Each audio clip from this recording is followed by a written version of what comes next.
Good morning. Today we will discuss about the agriculture and minerals. तो हम देखेंगे कि साउथ अमेरिका में एग्रीकल्चर्स का क्या स्टेटस है एंड मिनरल्स का क्या स्टेटस है. Okay.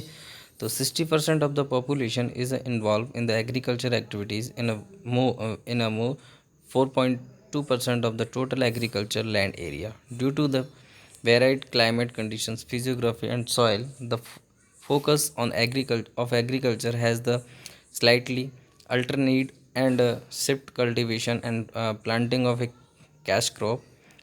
Thus, apart from a variety of the cash crop, vegetations, orchard, and the horticulture from developed simultaneously, here crops like cocoa, coffee, corn, sunflower, linseed, and the fruits are the growing. 90% of the coffee of the world is obtained from the countries like Brazil, Colombia, Venezuela, and Ecuador. Argentina and Brazil are the leading producer of the wheat and sugar cane. It means यहाँ देखेंगे कि जो 60% population है वो involve है agriculture activity में और 2.4% जो है total agriculture land area cover करता है. ओके. एंड यहाँ पे आप देखेंगे कि डिफरेंट मतलब वेराइटीज़ क्लाइमेट कंडीशंस फिजियोग्राफी की वजह से यहाँ पे जो एग्रीकल्चर किया जाता है अलग अलग एरिया में आप देख सकते हैं कि मतलब आपका शिफ्टिंग कल्टीवेशन भी देखने को मिलता है यहाँ पे. Okay. And plant based crop जी होती हैं जैसे कॉफ़ी है प्लांटिंग क्रॉप में उनको इन्वॉल्व किया जाता है. ओके. कुछ कैश क्रॉप्स होती हैं कुछ वेजिटेबल्स होते हैं तो इनकी हॉर्टिकल्चर भी होता है यहाँ पे. तो ये सारी चीज़ें यानी कि देखने को मिलती हैं एग्रीकल्चर सेक्टर में. और यहाँ पे जैसे क्रॉप्स इंडिविजुअल क्रॉप्स के बारे में एग्जांपल दिए हैं जैसे कॉफ़ी है आपका सनफ्लावर है फ्रूट्स हैं यानी कि इस तरीके से जो है यहाँ पे एग्रीकल्चर का स्टेटस है. और साउथ अमेरिका में 90% कॉफ़ी का प्रोडक्शन वर्ल्ड में मतलब वर्ल्ड के अंदर अगर बात करें तो 90% कॉफ़ी का जो प्रोडक्शन किया जाता है वर्ल्ड में वो कहाँ पे किया जाता है साउथ अमेरिका में. मोस्टली जो कंट्रीज़ हैं अगर हम बात करें तो आपका ब्राज़ील है कोलंबिया है वेनेजुएला इक्वाडोर इन जगहों पे. ओके. दो कंट्रीज ऐसी हैं अर्जेंटीना ब्राज़ील इन ये कंट्रीज़ कैसी हैं leading producer of wheat and sugar cane. ये दो कंट्रीज़ हैं. Okay. The minerals like manganese copper mineral oil and the coal are also the obtained here. Maximum tin and minerals oil are found. 4.6% of the mineral oil of the world is obtained from Venezuela. It means यहाँ पे जो minerals हैं आप देखेंगे manganese की ability है copper है. Okay. Mineral oil भी है और कोल भी है. तो इस तरीके से यहाँ पे और मैक्सिमम क्वांटिटी में अगर देखें तो मिनरल ऑयल की क्वांटिटी ज़्यादा है 4.6% मिन. ओके. जो कि कहाँ पे है वेनेजुएला में. ये साउथ अमेरिका का आपको मैप दिया गया है आप इसको अच्छे से स्टडी करिए और इसको ऑब्जर्व करिए. इसमें कुछ एक्टिविटी दी गई है. Observe the map of the continent of the South America and note down the name of the countries of the continent. तो इसमें आपको वेनेजुएला जो मतलब साउथ अमेरिका की कंट्रीज़ के नेम मेंशन करना है यानी कि नाम लिखना है. तो ये आपका होमवर्क है कि इसमें कौन कौन सी कंट्री हैं जैसे फॉर एग्जांपल ब्राज़ील है आपका वेनेजुएला है आपका इक्वाडोर है आपका अर्जेंटीना है पराग्वे है उरुग्वे है इस तरीके से. ओके. गुआना फ्रेंच गुआना ये कंट्रीज़ के नेम है तो आपको लिस्ट बना करके नाम लिखना है टोटल कितनी कंट्रीज़ हैं. मैं आपको एक मतलब हिंट देता हूँ कि टोटल ओवरऑल साउथ अमेरिका में 13 कंट्रीज़ हैं 13. Okay. In the plains of the South America roadways and the trans Andes railway link venues air to Lima. Waterway like the Panama Canal are the ब्लीजिंग and the बून for countries of the north and Japan. It means यहाँ पे हम देखेंगे transportation क्या भी तो transportation में यहाँ कुछ प्लेन्स एरिया में रोडवेज़ और रेलवेज़ का भी जहाँ पे डेवलपमेंट है. जो रेलवेज़ है यहाँ पे एक बड़ा रेलवे है जिसको ट्रांस एंडियन रेलवे बोला जाता है जो कि बेनूज से लेकर के कहाँ तक लीमा तक जाता है. और वाटरवे की अगर बात करें तो वाटरवे है यहाँ पे पनामा कैनाल जो कि पनामा में है. ओके. तो वो क्या करता है नॉर्थ अमेरिका कंट्रीज़ और जापान को कनेक्ट करता है. Isn't it. नाउ इसमें कुछ दिया गया है इंट्रोडक्शन ऑफ द कंट्रीज़. तो इसमें ये इंडिविजुअल कुछ कंट्रीज़ हैं बड़ी बड़ी कंट्रीज़ हैं साउथ अमेरिका की उनके बारे में उनको देख लेते हैं थोड़ा सा. ओके. तो कुछ क्वेश्चंस दिए गए हैं उनको डिस्कस कर लेते हैं. What is the state of the international relations between the North America and Japan in the absence of the Panama Canal? तो अभी हमने बात किया, बताया, तो आप लिख सकते हैं find from the map the name of the countries that the share it is a border with Argentina. आपको उन कंट्रीज़ के नाम लिखना है जो अर्जेंटीना के साथ बॉर्डर शेयर करता है। Make a list of the south American countries and there Capitals. तो आपको यहाँ पे लिस्ट बनाना है किन की, साउथ अमेरिका की जितनी भी कंट्रीज़ हैं और उनकी कैपिटल्स की। Okay, now we will discuss in individual about the Brazil and Argentina. ये कुछ मेन कंट्रीज़ हैं साउथ अमेरिका कॉन्टिनेंट की।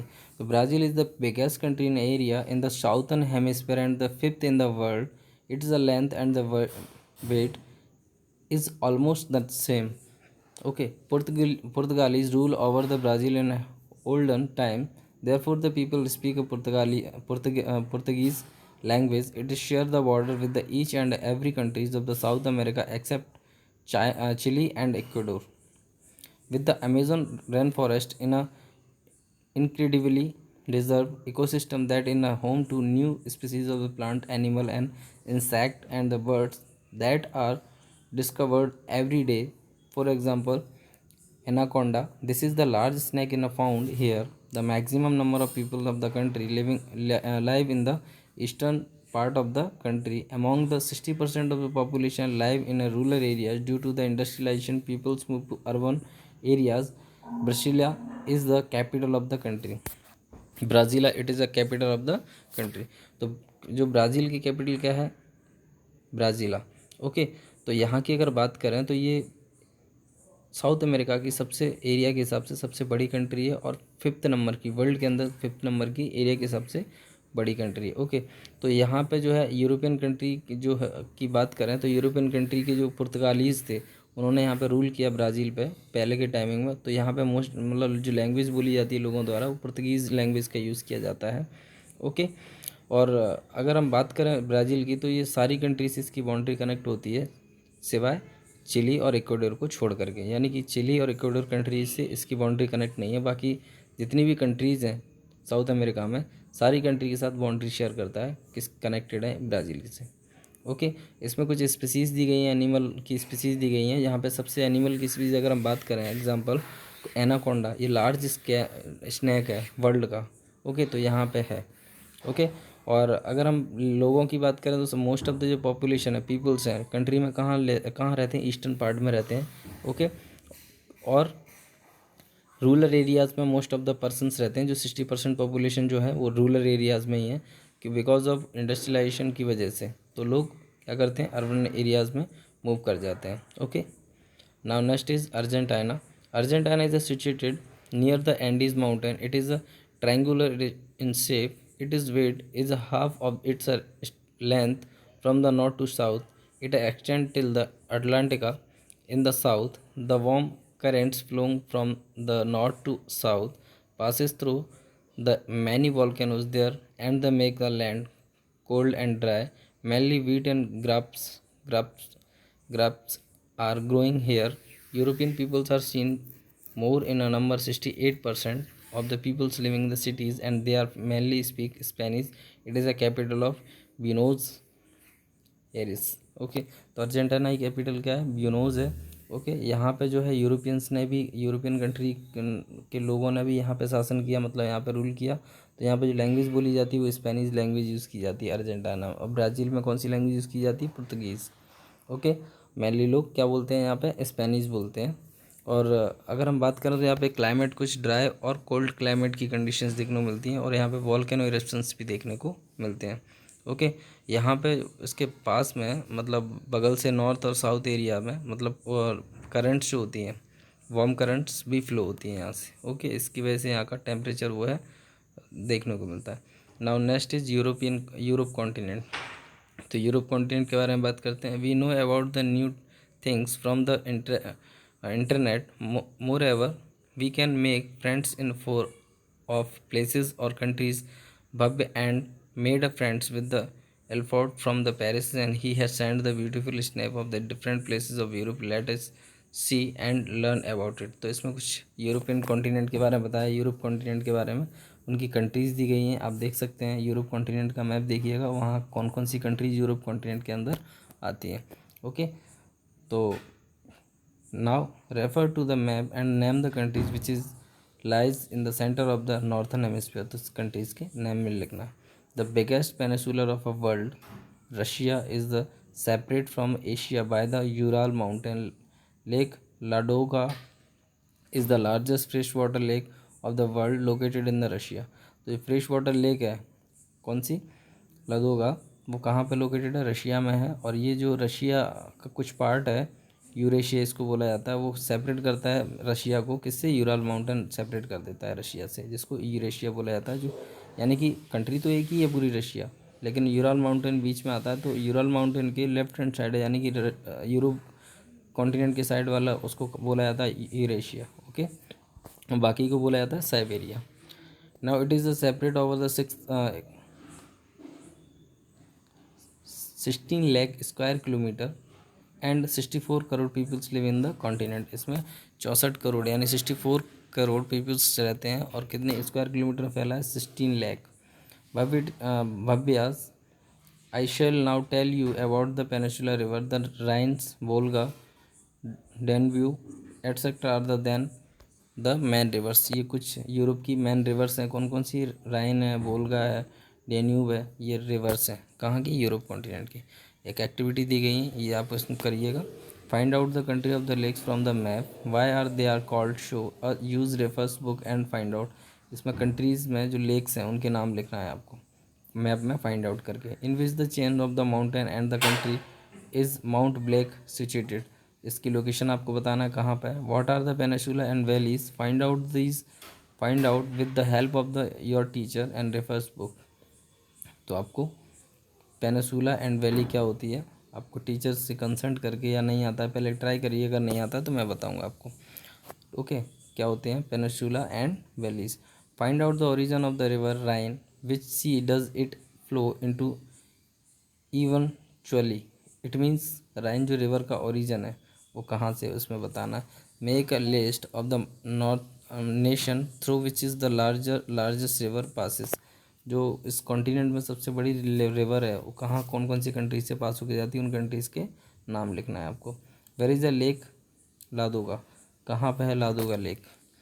नाउ हम यूरोपियन कॉन्टिनेंट के वेजिटेशन और क्लाइमेट कंडीशंस के और एग्रीकल्चर के बारे में देखते हैं। The effect of the physiography and the climate is seen on the land of the Europe. Norway and the Sweden, located to the north of the Europe, has the grey soil, while the southern Europe has the dark brown Chernomy's soil. The Mediterranean region is the famous for its orchards of the sorry citrus fruits, its wheat and corn crops. जो north America Europe continent में जो Norway और Sweden area है वो north area में located है। Okay, तो वहाँ पे जो सॉइल है किस टाइप की सॉइल है, ग्रे सॉइल पाई जाती है। ओके, साउथ एरिया में भी अलग डार्क ब्राउन टाइप की सॉइल पाई जाती है।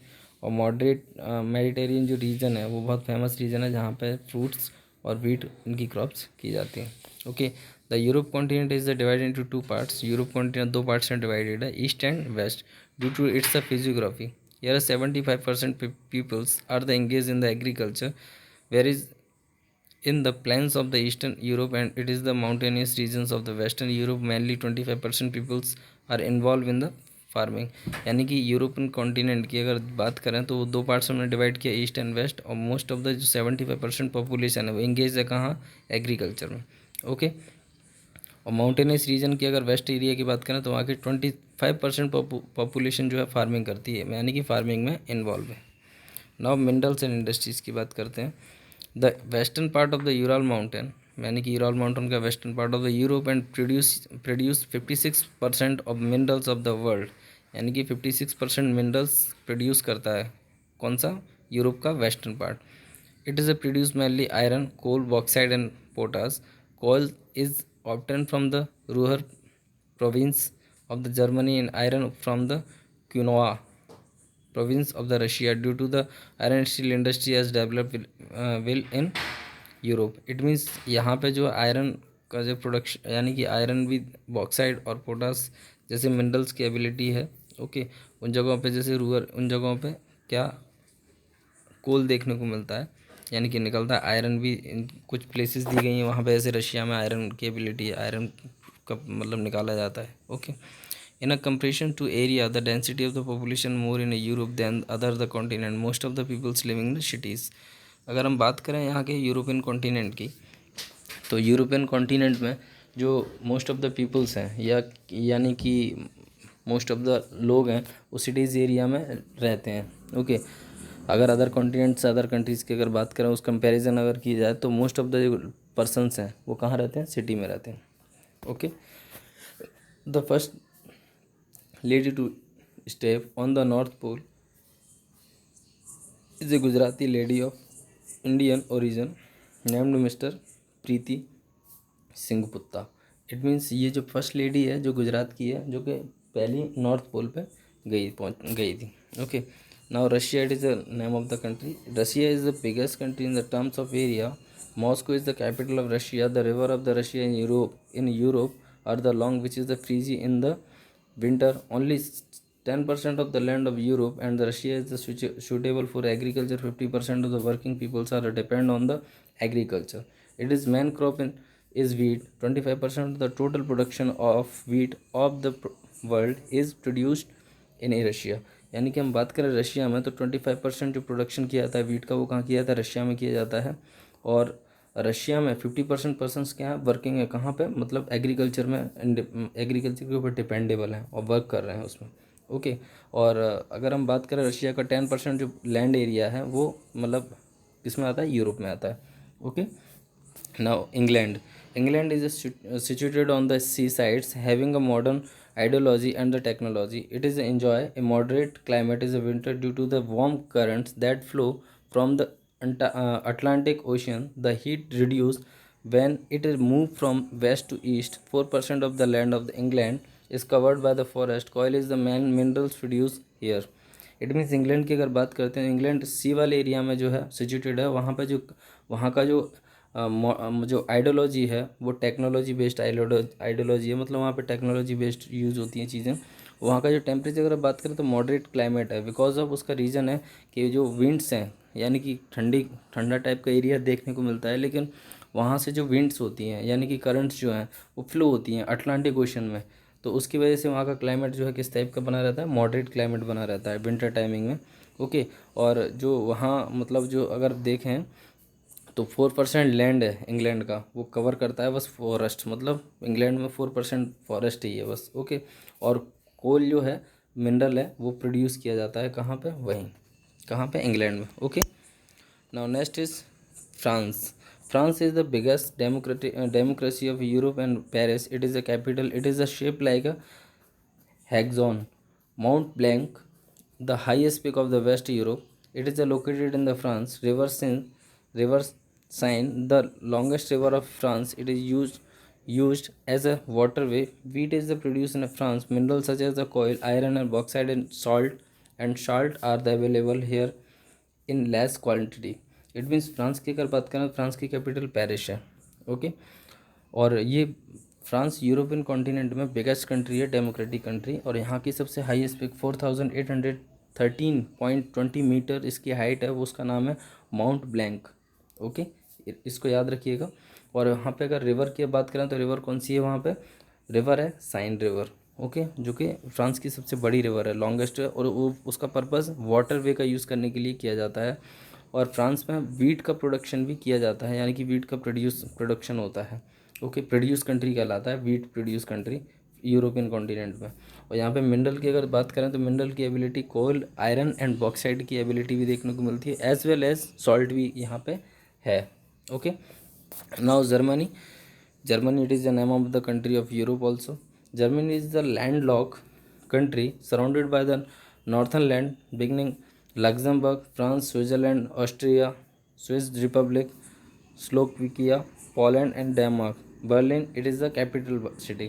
जो जर्मनी है इन कंट्रीज से घिरा हुआ है एक तरीके से, लग्जमबर्ग है, फ्रांस है, स्विट्ज़रलैंड है, ऑस्ट्रिया है, चारों तरफ से घिरा हुआ जर्मनी है। ओके, उसकी कैपिटल है क्या, बर्लिन। जर्मनी की कैपिटल क्या है, बर्लिन। ओके, नाउ इसको इस कंट्री को जर्मन कंट्री को लैंड लॉक्ड भी कंट्री भी कहा जाता है, बिकॉज ऑफ इन कंट्री चारों तरफ से घिरा हुआ है, इसीलिए लॉक्ड कंट्री बोला जाता है इसको। Okay, Germany is the mainly divided into two natural parts. Germany को टू नेचुरल पार्ट्स में डिवाइड किया है। First is snow deposit soil and sandy plains, second is mountainous region of Alps in the south, यानी कि एक mountainous region है, दूसरा reason कौन सा है, प्लेन्स रीजन है। ओके, जिससे जो स्नो डिपॉजिट्स की सॉइल की वजह से या सॉइल सैंडी प्लेन्स वहाँ पे बने हुए हैं। ओके, तो माउंटेनस यानी माउंटेन एरिया में जो माउंटेनस रीजन को अलग बनाया, दूसरा प्लेन एरिया को अलग उन्होंने दो पार्ट्स में डिवाइड किया। The older Elbe and Rhine are the main river of the Germany, most of the rivers are use as a waterway. There is a difference in the climatic condition of the eastern and western part of the Germany. As we move from the west to east, the winter are the older and the summer hotter. In south Germany winter is the moderate. It means हम बात करें तो यहाँ राइन जो है, राइन और एक और है एल्ब, एल्ब, ये दो रिवर ऐसी हैं जर्मनी की सबसे मतलब बड़ी रिवर है, मोस्टली रिवर है, जिनका यूज़ किस लिए किया जाता है, वाटर वे के लिए यूज़ किया जाता है। और यहाँ पे जो क्लाइमेटिकल कंडीशन, डिफरेंट कंडीशंस देखने को मिलती हैं क्लाइमेट की, जैसे ईस्ट में अलग देखने को मिलेगी, वेस्ट में भी अलग देखने को मिलेगी, यानी कि east part of the Germany और west part of the Germany में दोनों में क्लाइमेटिकल कंडीशंस कैसी हैं, अलग अलग देखने को मिलती हैं। Okay, now the effect of the climate is seen on the vegetations. Coniferous forest is the cold regions, where areas in the moderate provisions oaks, birch, ash and the beech trees are the founded. Coal and iron ore obtained from the Ruhr and Thesin.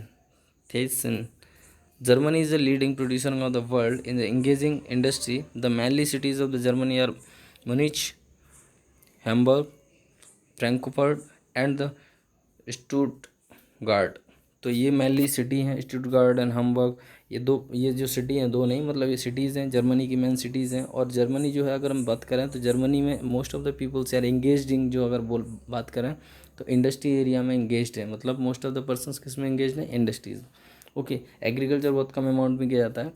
Now यहाँ पे जो अगर हम बात करें forest की कुछ species हैं जो कि अवेलेबल, मतलब फॉरेस्ट की स्पीसीज़ देखने को मिलती हैं, क्योंकि मॉडरेट क्लाइमेट होने की वजह से यहाँ पे कैसी स्पीसीज़ देखने को मिलती हैं, कॉनिफेरस फॉरेस्ट देखने को मिलती हैं। और उन फॉरेस्ट में उनकी स्पीसीज़ जैसे बात करें बीच ट्रीज़ हैं, ओके, ब्रिच एंड आस, इस टाइप की ट्रीज़ की स्पीसीज़ हैं। और मिनरल्स की अगर हम बात करें तो आयरन और मिनरल्स, मोस्टली आयरन और कोल मिनरल्स जो हैं वो सारी कंट्रीज़ में, सारे कॉन्टिनेंट्स में कॉमनली देखने को मिलता है, हर जगह कहीं ना कहीं अवेलेबल होता है, मतलब मिल। ओके, तो the chapter is finished. Now we will coming to the question answers. How was the America named? तो अमेरिका का नेम किसने, मतलब कैसे पढ़ा, ये आप बता सकते हैं। ओके, और बाकी सारे questions I hope so you will be do it. Make a list of the waterfall of the South and North America. North America South America में जो वाटरफॉल हैं उनकी आपको लिस्ट बनाना है। Where are the 5 great lakes situated? Make a list of the dam, मतलब मैंने आपको बताया 5 ग्रेट लेक्स कौन कौन सी हैं, उनके आपको नेम लिखना है। ओके, उनकी सिचुएशन बताना है, मतलब कहाँ कहाँ पे है वो, उनके नाम बताना है। Okay, in which the continent in the Alaska situated? Which type of the animals are found in here? तो अलास्का में, अलास्का कॉन्टिनेंट कहाँ पे है वो लोकेट, मतलब उसकी लोकेशन। सेकंड वन इज किस टाइप के एनिमल्स की मतलब फाउंड किए गए हैं वो बताना है। Make a list of the main cities of the North America and Europe. तो आपको नॉर्थ अमेरिका और यूरोप कॉन्टिनेंट की, यानी कि नॉर्थ अमेरिका कॉन्टिनेंट और यूरोप कॉन्टिनेंट दोनों की क्या करना है, आपको सिटीज़ की लिस्ट बनाना है कि कौन कौन सी सिटीज़ नॉर्थ अमेरिका की और साउथ अमेरिका की। Okay, right A short note about the Amazon forest of the South America. Okay, तो साउथ अमेरिका में जो अमेजन फॉरेस्ट है वो biggest forest in the world है, तो उसके बारे में आपको शॉर्ट नोट्स बनाना है, उसकी कुछ क्वालिटीज़ बताना है। ओके, कि किस टाइप का है, किस टाइप का नहीं है। Okay, right the names of the places near the equator which receive snowfall. तो आपको इसमें क्या करना है, कुछ उन प्लेसेस के नाम लिखना है जो इक्वेटर के पास में है और सबसे ज़्यादा मतलब या स्नोफॉल रिसीव करते हैं। Why is the European continent not different like other continent of the world? मतलब क्यों यूरोप कॉन्टिनेंट जो है अदर कॉन्टिनेंट से डिफरेंट है? तो आप उसको आंसर्स देना। जो भी क्वेश्चन आपसे नहीं बनता है मुझसे पूछ सकते हैं। ओके, और आपको अपनी फिर कॉपी कंप्लीट करना है और ये सारे क्वेश्चंस किस में लिखना है, कॉपी में लिखना है। Got it?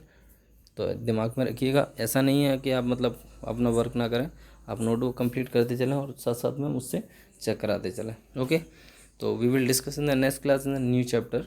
Okay, thank you so much.